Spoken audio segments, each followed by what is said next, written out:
আসসালামু আলাইকুম everyone, I am Halija from Halija's taste haven.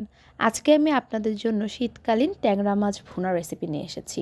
শীতকালে তো সব কিছুই খেতে ভালো লাগে, বাট মাছ আর একটু বেশিই ভালো লাগে। তাই আমি আপনাদের সাথে আজকে এই ট্যাংরা মাছের রেসিপিটা শেয়ার করছি। আশা করি আজকের রেসিপিটি আপনাদের সকলের কাছে ভালো লাগবে। আর কথা না বাড়িয়ে চলুন রেসিপিটি শুরু করা যাক।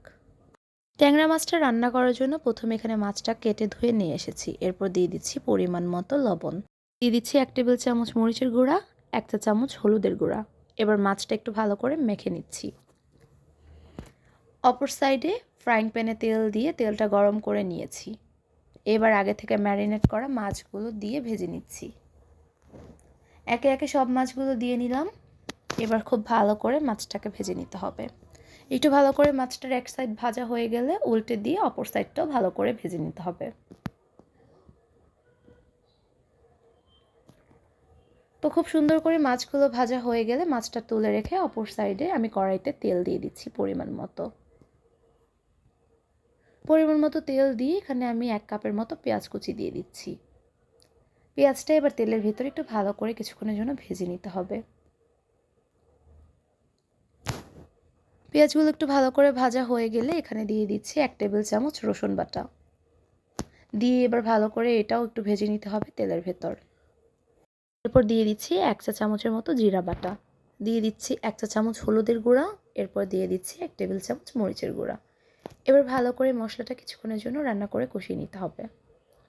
এরপর মশলাটা কষানো হয়ে গেলে এখানে 1 চা চামচের মতো ধনিয়ার গুঁড়ো দিয়ে দিচ্ছি, দিয়ে সব মশলাগুলোকে আরও কিছুক্ষণ ভালো করে কষিয়ে নিচ্ছি। মশলাটা একটু ভালো করে কষানো হয়ে গেলে এই পর্যায়ে আমি স্লাইস করা কিছু টমেটো দিয়ে দিচ্ছি পরিমাণ মতো লবণ।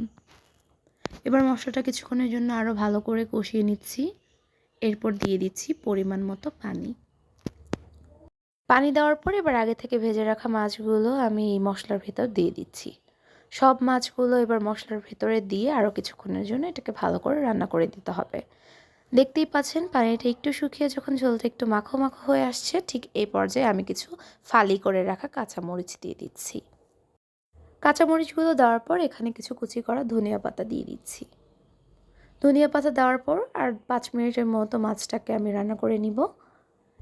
মাছটা যখন গ্রেভি হয়ে আসবে এরকম একটা কারি টাইপ, ঠিক এই টাইমে আমি মাছটা তুলে নিব। মাছটা পারফেক্টলি রান্না করা হয়ে গেছে, এবার জাস্ট সার্ভ করে নিচ্ছি। বিশ্বাস করেন এইবার শীতে এই মাছটার ফ্লেভারটা এত বেশি ভালো লেগেছে, ট্রাস্ট মি। আপনারা যদি এখনও না খেয়ে থাকেন অবশ্যই রান্না করে খেয়ে দেখবেন। আমি জাস্ট এটা খেয়ে পাগল হয়ে গেছি।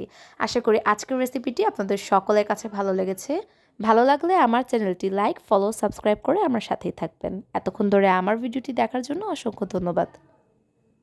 দেখা হবে নেক্সট কোনো ভিডিওতে। আল্লাহ হাফেজ।